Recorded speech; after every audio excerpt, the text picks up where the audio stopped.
Hello, I am Vito ASMR and welcome to yet another Ramble video to help you feel better, relax, feel calm and good, my friend. Hope you're having a great week, Good. And I hope I can help you find calm today by me just rambling on about, games, films and TV shows I enjoy. I've done a lot of that before, but today I'm going to mention 3 things I haven't mentioned much in previous videos. I'm also going to mention 2 video games I have rambled about before. And I'm not going to do a lot of tapping on the cover today. I'm going to do some slight tapping, but not much tapping. So yeah, this is mostly just going to be a ramble about things I like type of video. So for those of you guys who enjoy that, sit back, relax and enjoy this nerdy ramble type of video. Okay, let's just begin with the first A. So I'm going to mention 2 video games, 1 movie and 2 TV shows. I'm going to begin with something I rambled about a lot before, Assassin's Creed Valhalla, which you can see here. And Assassin's Creed Valhalla is of course the 12th main installment in the super famous Assassin's Creed gaming franchise. A franchise which sees you play often as an assassin across various areas of world history. And Valhalla is set in the Viking era, obviously. During the 870s, mostly in England, but you also get to visit Norway and through the DLCs, France and Ireland actually, and some afterlife sections too. So it's a very, very enjoyable game. I wouldn't say it's my favorite Assassin's Creed game, but it has a lot of good stuff going for it. Assassin's Creed Valhalla is the 3rd game in the open world RPG Ancient Saga. The saga set to ancient times, because you have Origins set to ancient Egypt and Odyssey to ancient Greece. Both were some of my favorite Assassin's Creed games. And then you have Valhalla set to the age of the Vikings. And in this game you play as a Viking who has to forge alliances across England, and also sort of gets involved in the whole conflict between the Order of Ancients and the Hidden Ones, essentially that area's version of the Templars and Assassins. It's a very enjoyable game, and it's a full-fledged open-world RPG game. And it has a very episodic approach in that every area you go to has its own subplot and story. So Assassin's Creed Valhalla is in some ways not as focused in its story as the previous Assassin's Creed games, especially the earlier Assassin's Creed games, which were much more narrow and had a more story focus and were more stealth-based than perhaps the open-world RPG saga is. Of course, I've heard that Mirage and Assassin's Creed Shadows, the most recent Assassin's Creed games, are more stealth-focused again. Altok Shadows is of course an open-world game, but too, whereas Mirage was more based on the classical Assassin's Creed games. In Valhalla you get to explore an immense open world, like probably the biggest open world that's ever been created in Assassin's Creed. And and there are lots of activities,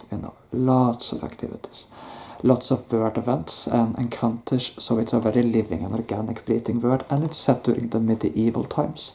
So if you ever wanted a medieval Assassin's Creed RPG game, well, this is probably for you.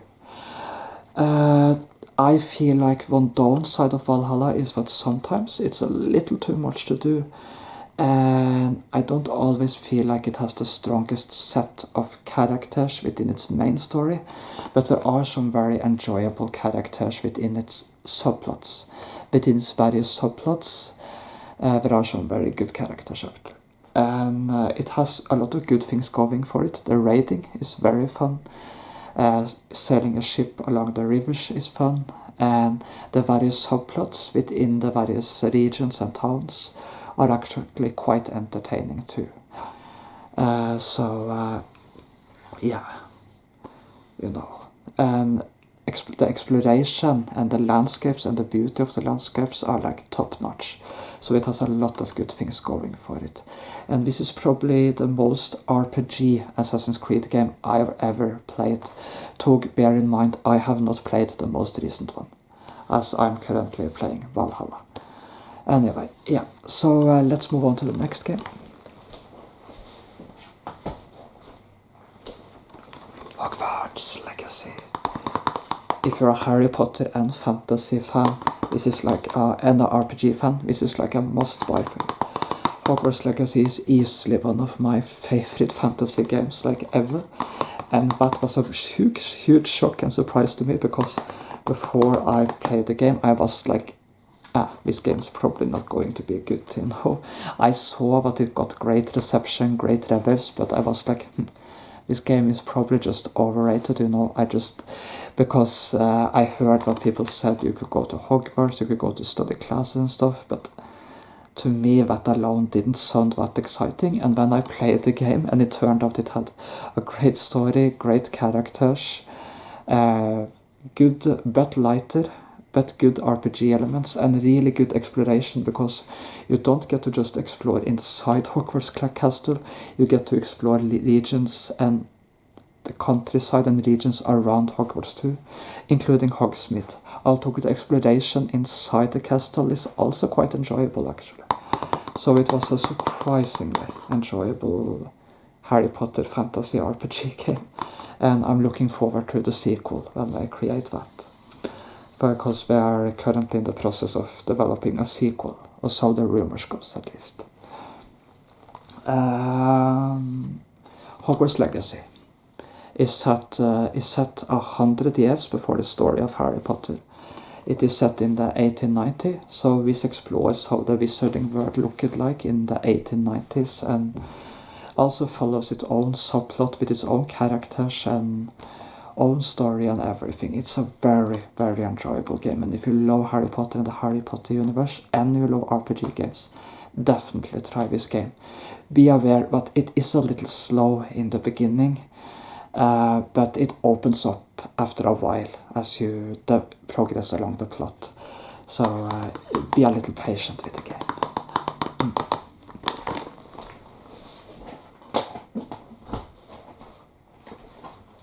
Now I'm going to talk about a movie I haven't talked about much in my Ramble videos.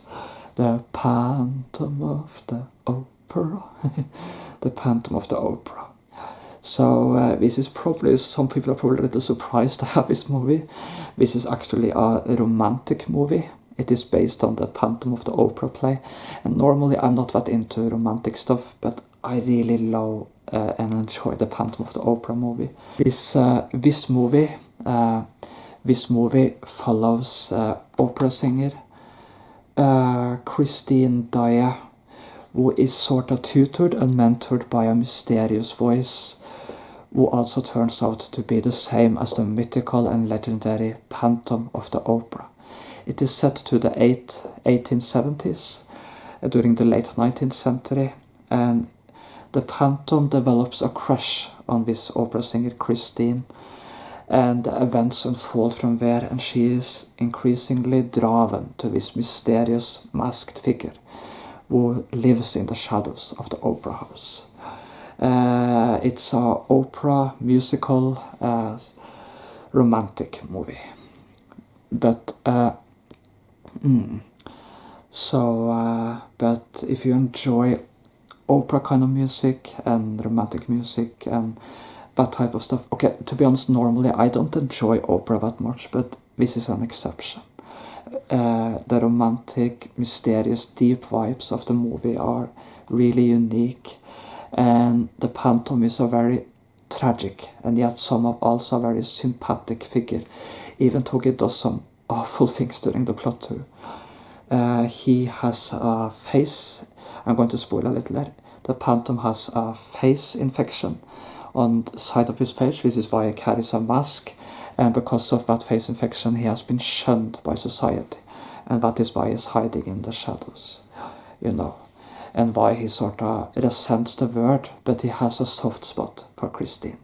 So it's a very deep and very romantic movie, but of course with a opera romantic kind of music, but with also sort of mystery and depth to the music. So this is kind of a quiet taste type of movie, but if you enjoy that type of stuff, well, I'd advise you to try it.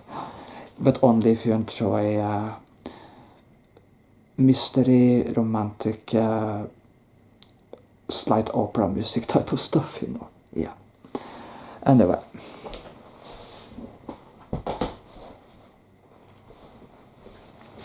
Okay, so that was the Phantom of the Opera. I'm going to talk about the next TV show. This time I'm going to talk about a TV show. I'm going to be talking about For All Mankind, a TV show I just recently watched, which has a super intriguing concept.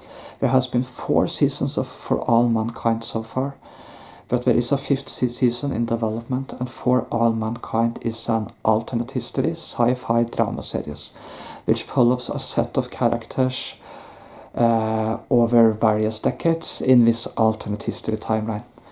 So, For All Mankind is based on an interesting concept. In the For All Mankind series, we go back in the first season to 1969, and where the history and timeline branches off from ours. Because what happens in the first episode is that the Soviets beat the Americans to the moon and become the first to land on the moon. And that changes history and everything radically. And it causes the space race between the 2 superpowers, the Soviets and America, to continue instead of just dwindle off like it did in war timeline. So this causes the timeline to become far more sci-fi and far more advanced in space development than our timeline did. So the first season is set mostly in the 1970s. The second season is set in the early 1980s. The third in the mid-1990s and the fourth in the early 2000s, but in an alternate version of these years and decades, just to be clear. So it follows alternate history and characters, fictional characters, within that alternate world. And it even has a list of alternate presidents of the United States, because the entire timeline changes within this story. So in 1972, Ted Kennedy, for example, wins the election over Richard Nixon. But when Ronald Reagan becomes president in 1976, he wins the 1976 election and is president from 1977 to 1985, instead of in our timeline where he was president from 1981 to 1989. And when a Democrat called Gary Hart is president for 8 years after Reagan, when a fictional character, a Republican called Ellen Wilson, is president in the 1990s, and when Al Gore becomes president in the early 2000s. So this is a completely alternate history timeline. The presidents of the United States are, of course, more a background story. The main story is the space race, the settlement of Moon, the settlement of Mars, and there are lots of alternate news events too within this timeline, including what in this timeline John Lennon actually survives. He isn't assassinated in this timeline. He survives the assassination attempt in this timeline. So there are lots of things in this timeline, but it's very, very alternate from our timeline. So it's a very intriguing concept and show, also in relation to the space race and how it unfolds in this alternate history timeline. Anyway, moving on to the last series I'm going to talk about is Dark Materials, which I'm currently watching. And this is based on a book series I read many years ago, like when I was a teenager. And that book series consists of 3 books. And those 3 books were adapted into 3 seasons. Actually, originally, there was a movie called The Golden Compass, which adapted the first book back in the late 2000s. But this movie flopped. So they never made the 2 sequels. But then in the late 2010s, they made The Golden Compass again, but into a TV series, and they succeeded. And as a consequence, the TV series got 2 new seasons adapting the second and third book, allowing a full adaptation of his Dark Materials.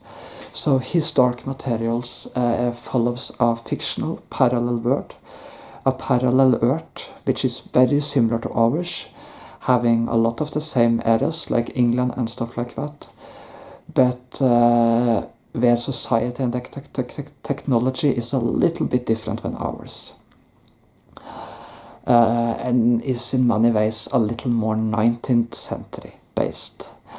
And in this world is ruled by a very, very oppressive and tyrannical religious organization called for the Magisterium, who sort of oppresses knowledge and has monopoly on all information, and they have ruled this world for centuries. So they're kind of the villain organization of the plot, and in the start they're portrayed as the big threat, but as the plot moves along, it turns out that there are other, even bigger threats out there, and there are other villains out there too, than just the Magisterium. But in the beginning, the Magisterium is portrayed as the big threat. The story follows a child called Lyra Belacqua, and she is like 12 or 13 years old, and she lives at Jordan College within this parallel world. And she is prophetized, although she doesn't know it, she is prophetized to bring about the end of destiny. And it's also part of the prophecy that a boy from Orward, from Earth, called Will, shall walk that path with her. And he comes in more, although there is some build-up in the first season, he comes in fully in the second season. Although he is featured a little in the later episodes of the first season too. And but she's not aware of the prophecy, and that is important, because she must not be aware of the prophecy, or else she won't succeed. So she's the hero of the plot, and she gets involved into lots of various stuff due to her due to her uncle, or at least the man she at the beginning believes to be her uncle, Lord Asriel, and the mysterious Mrs. Coulter, who also comes in along the second episode. At the same time as these events unfold, there is also another thing happening in the area, and that is that a criminal group called for the Gobblers are abducting children for unknown reasons, and that is also part of the plot, because why is this happening? So a group called for the Egyptians are trying to find out who the Gobblers are and what they're doing with the children. And Lyra gets involved in all of these events, and of course it all turns out to be related to the Magisterium and everything else going on as well. I'm not going to spoil anything, but his Dark Materials is a very interesting fantasy series. It stands in contrast to the Narnia series. His Dark Materials is sort of a little controversial for one reason. It takes a very, very critical approach to religion.